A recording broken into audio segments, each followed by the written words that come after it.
મિત્રો, આમ તો વન નેશન વન ઇલેક્શન એટલે એક જ ચૂંટણી એક જ હાથે, એમાં વિધાનસભાની લોકસભાની બે થવી જોઈએ.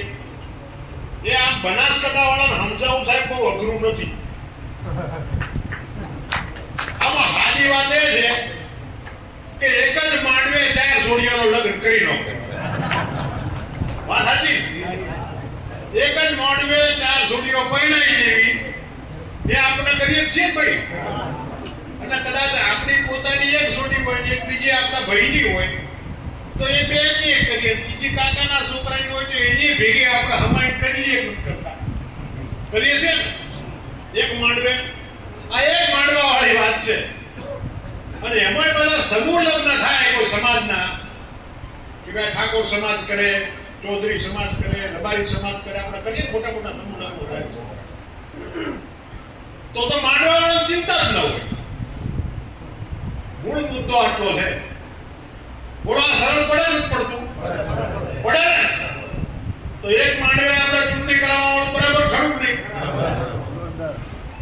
બનાસકાંઠા હોય, ખેડૂતો વચ્ચે હોય, હું ખેડૂત છું, તો આ બરાબર છે ભાઈ? પણ છે બરાબર છે. આટલા વર્ષ આપણે કર્યું હું અને આ ડખો કેમ થયો એ સમજવું પડશે ને. તો મૂળ વાત એ છે, અત્યાર સુધી આ કોઈને વિચાર નહોતો આવ્યો. વિચાર કોઈને આવતો હતો પણ હિંમત નહોતી આ નિર્ણય કરવાની. અને તમને ખબર છે કે આપણા વડાપ્રધાન કોણ છે? જોરથી બોલો ને. મોદી સાહેબ. અને મોદી સાહેબ કોઈ મોડા નિર્ણય કરે? મને આનાથી વોટ બગડી જશે, મારાથી આ નારાજ થઈ જશે, ફલાણા વાળા મારાથી ગુસ્સે થશે, એવી ચિંતા કરે કે મારા દેશનું ભલું ક્યાં થશે એ ચિંતા કરે. કઈ ચિંતા કરે? પહેલું કોની ચિંતા કરે? ફલજીભાઈ રિહાઈ જાય ચિંતા કરે? સોમણોભાઈ રિહાઈ જાય ચિંતા કરે? કોની ચિંતા કરે? મારા દેશનું ગરીબ માણસનું ભલું કેમ થાય, ભારત માતાનું કલ્યાણ કેમ થાય, ભારત માતા મજબૂત કેમ થાય, એને માટેનો વિચાર કરવા વાળો, કડવામાં કડવો, મજબૂતમાં મજબૂત નિર્ણય કોઈ કરવા વાળો હોય આ દેશમાં સરદાર વલ્લભભાઈ પટેલ પછી, બાબા સાહેબ આંબેડકર પછી આપણને આ દેશ માટે કોઈ મજબૂત નિર્ણય કરવા વાળો વડાપ્રધાન મળ્યો હોય તો એનું નામ નરેન્દ્ર મોદી. મિત્રો, 1983 માં ચૂંટણી પંચને વિચાર આવ્યો હતો કે એક દેશમાં એક સાથે વિધાનસભા લોકસભાની ચૂંટણી 5 વર્ષમાં એક જ વાર થવું જોઈએ. રોજ રોજ રેલીઓ, હડમાલા, સભાઓના બધું ના હોવું. આ ખર્ચો પોહાતો નથી. એ વખતે આપણી ભારતીય જનતા પાર્ટીના નેતા અટલ બિહારી વાજપેયી એનું સમર્થન કર્યું કે સાચી વાત છે, ભાજપ એનું સમર્થન કરશે. આપણે 80 માં ભારતીય જનતા પાર્ટી બની, 84 ની અંદર આપણે કહ્યું હતું કે એક સાથે તમે ચૂંટણી કરાવો. હવે એ વખત ચૂંટણી આખી થાય એક હામથી તો કોણ ચૂંટાઈ ના આવે? 80-84 નું એક હાથે ચૂંટણી થાય વિધાનસભા લોકસભામાં તો કોણ ચૂંટાઈ ના આવતું હતું? કોંગ્રેસ આવતી હતી. આપણે ગહાઈ જતા. તો એ વિચાર કર્યો તો કે ભલે ગમે તે થાય પણ આ દેશમાં ચૂંટણીઓ વારંવાર આવવાથી દેશનો ખર્ચો દેશની તિજોરી પર પડે છે. અને આ દેશની તિજોરી ભરવા માટે મારા ગામડાનો ખેડૂત ખૂન પસીનો વહાવે છે, કાળી મજૂરી કરે છે, ત્યારે પાઈ છે દિલ્હીની તિજોરી ભરાય છે. અને એટલા માટે પણ કોંગ્રેસના નેતાઓમાં તાકાત નહોતી. વિચાર તેના અધિકારીઓ આવ્યો હતો. તમને ખબર છે ટીએન સેશન જેવા અધિકારી આવ્યા હતા, એમને ચૂંટણી પંચમાં કેટલી બધી પારદર્શિતા લાવ્યા હતા. અધિકારીએ કીધું પણ સરકાર સહમત નહોતી થઈ. આપણા ભારતીય જનતા પાર્ટીના નેતા અટલ બિહારી વાજપેયી એને ટેકો આપ્યો તો ભલે અમારે ગમે તે થાય પણ આ દેશનું ભલું થશે.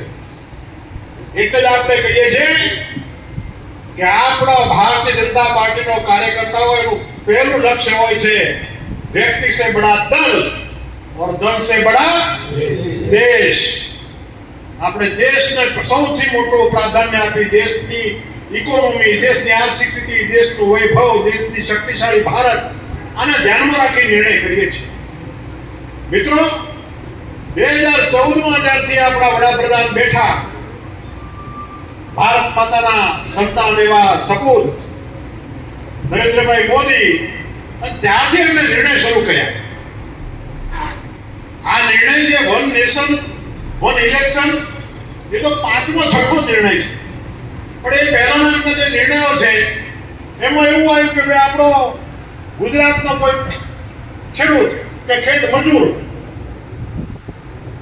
એ બિહારમાં ગયો હોય, દિલ્હીમાં કોઈ કામ ધંધા ગયો હોય, કોઈ દિલ્હીનો, હરિયાણાનો, પંજાબનો, બિહારનો, કોઈ ગાંધીધામનો ખેત કોઈ મજૂરી કરવા આવ્યો હોય તો એને રાશન ના મળે.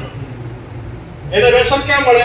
પરિવાર હાથે આવ્યો હોય, બે ધણી ધણિયાની મજૂરી આવ્યો હોય તો એનું કાર્ડ ક્યાં હોય? રેશન કાર્ડ એના રાજ્યમાં હોય, બિહારમાં હોય, ઉત્તર પ્રદેશમાં હોય, પશ્ચિમ બંગાળમાં હોય, ઓડિશા હોય. તો આને અનાજ કેવી રીતે મળે? એને હરખું અનાજ તો મળવું જોઈએ ને ભાઈ. એ ગરીબ માણસના જે અધિકારો છે એ અધિકારો એને મળવા જોઈએ. તો મોદી સાહેબે નિર્ણય કર્યો કે ભાઈ એક નેશન એક રાશન, એક રેશન કાર્ડ હોવું જોઈએ. આખા દેશનો એનો કાર્ડનો નંબર જ હોય નક્કી કે ભાઈ આ નંબરનું રેશન કાર્ડ છે અને સસ્તા અનાજની દુકાનમાં નોંધાવી દે તો એ ભલે ઉત્તર પ્રદેશમાં હોય અને તમને દિયોદરમાં એના ગામડામાં એને રેશન મળવાનો અધિકાર બની જાય. અહીંનો માણસ બીજે હોય તો પણ એનો અધિકાર બની જાય. આ એક નેશન એક રેશન કરવાનું કામ એ આપણા નરેન્દ્રભાઈ મોદીએ લાગુ કર્યું. ખોટા જે કોથળા ઉપાડી જતા હતા બારોબાર એ બંધ કરવા અંગૂઠા વળુલાયા, બાયોમેટ્રિક થયું ને ફરક. ખેડૂતોના ખાતરની સબસિડીમાં અંગૂઠા લાયા, કારખાનામાં જાતું ખાતર બંધ કર્યું. તમને ખબર ઘણા બધા પૂછ મારતા મારતા આવ્યા છે.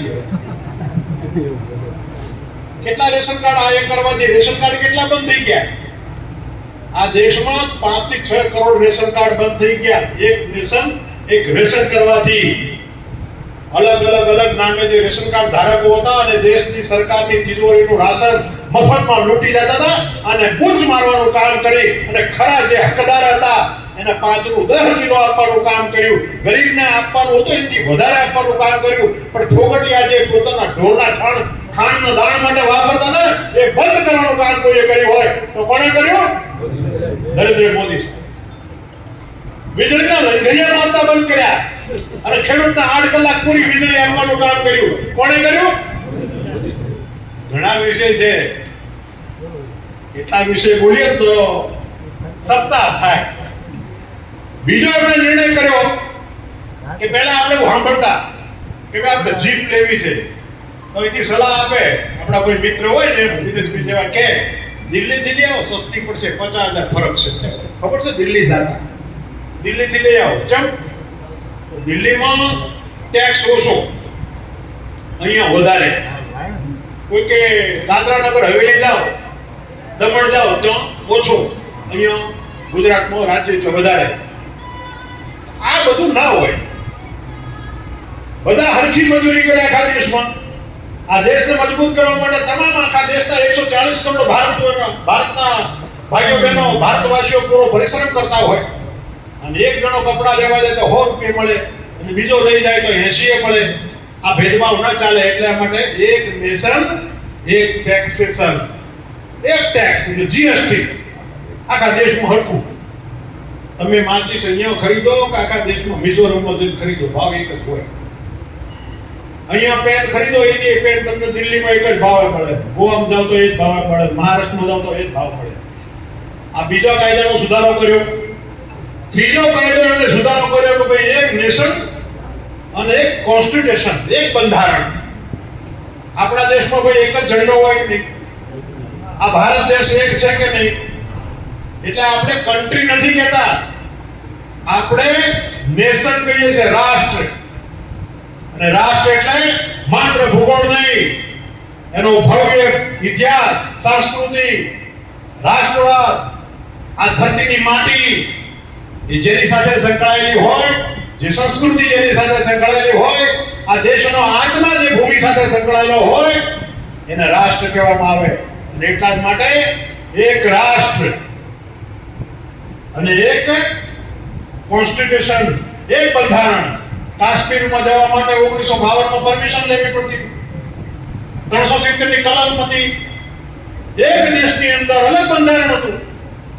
370 ની કલમ ની અંદર જ્યારે ભારતનો કોઈ રાજપત્ર જાહેર થાય, કોઈ હાઈવેનો રસ્તો નીકળવાનો હોય તો એમાં લખેલું હોય કે આ કાયદો છે ને એ આખા દેશમાં લાગુ પડશે સિવાય જમ્મુ કાશ્મીર સિવાય. આ 1914 પહેલા અને 2014 ની ચૂંટણી પહેલા સુધી આવું લખાતું હતું. જમ્મુ કાશ્મીર સિવાય આખા દેશમાં, આખા દેશની સંસદ 2014 પહેલા કોઈ પણ પ્રકારનો કાયદો કરે એ કાયદામાં નીચે લખાઈ ન હતું છાપામાં, જમ્મુ કાશ્મીર સિવાય. અલગ બંધારણ. કેમ? 370 ની કલમ. આ 370 ની કલમને હટાવવાનું કામ કોણે કર્યું? નરેન્દ્રભાઈ મોદી. હવે તમે કાશ્મીરમાં જાઓ, જે શ્રીનગરની અંદર તિરંગો ઝંડો ફરકાવવા માટે એમ કહેતા હતા કે કોઈ માયના લાલે દૂધ પીધું હોય તો શ્રીનગરમાં આવે, ઝંડો ફરકાવી જુએ. એ ચેલેન્જ ને ઉપાડીને શ્રીનગરને લાલ ચોક પર તિરંગો ફરકાવવાનું કામ કોણે કર્યું હતું? નરેન્દ્રભાઈ મોદીએ. અને કીધું હતું કે મેં પણ હીરામાનું ધાવણ ધાવેલો છું. કોઈ આતંકીઓની તાકાત હોય તો લલકારી જુએ. આ ભારતની ભૂમિ છે, શ્રીનગરનો લાલ ચોક. દુનિયાના દાદાઓના વોટ આવે, આતંકી આકાઓના વોટ આવે. દુનિયાની કોઈ તાકાત પણ શ્રીનગરમાં લાલ ચોક પર તિરંગો ફરકાવતા નહીં અટકાવી શકે. આ લલકાર કરનાર નેતાનું નામ શું? નરેન્દ્ર મોદી. અને આજે જ્યારે સત્તાની સંભાળતા સાથે ભારતીય જનતા પાર્ટીનો મેનિફેસ્ટો હતો, આપણા ચૂંટણી ઢંઢેરામાં વચન આપ્યું હતું અને 370 ની કલમ દૂર કરી અને આજે એક સંવિધાન આખા દેશમાં લાગુ કરવાનું કામ કર્યું. ટ્રિપલ તલાકનો કાયદો હિન્દુ સમાજ માટે અમે બે ને અમારા બે, બાકીના લોકો માટે અમે 4 ને અમારા 24. આ ટ્રિપલ તલાક કે એટલે બીજી ઘરે 4 બાળકો લઈને રખડતી થઈ જાય. બીજી બીબી લાવે, એના 7-8 થાય, વળી એના તલાક કે એટલે એ રખડતી થઈ જાય. એ મુસ્લિમ માતાઓ બહેનોનું રક્ષણ કરવાનું કામ કર્યું હોય, એને અધિકાર આપ્યો હોય, એના સમાજની રક્ષા કરી હોય, એની આબરૂની કોઈએ ચિંતા કરી હોય, એનું તોછડાપણું દૂર કોઈએ કર્યું હોય અને સન્માન આપવાનું કામ કોઈએ કર્યું હોય, તેનું નામ નરેન્દ્ર મોદી છે. આજે કોઈ તલાક કરે ને અને જો કોઈ મુસ્લિમ બેન જઈને પોલીસ સ્ટેશને ફરિયાદ કરે ને તો આવતી બેન કાયદાના જળતર શું થાય? 7 વર્ષની સજા થાય. બૂચ લાગ્યો કે ભાઈ? આ બૂચ મારનાર કોણ? આપણે ખેડૂતો છે ને, હું થોડું સારું દેશી ભાષા. શહેરમાં હોત તો આપણી હંભાળી કેવું કહે. મિત્રો, અલગ પ્રકારના, હવે તમને ઘણા ટાઈમથી બેઠા છો પછી હેડેક છે ને, તમારી મંજૂરી હોય તો એની હો બધા આપણો ગામડાનો માણસ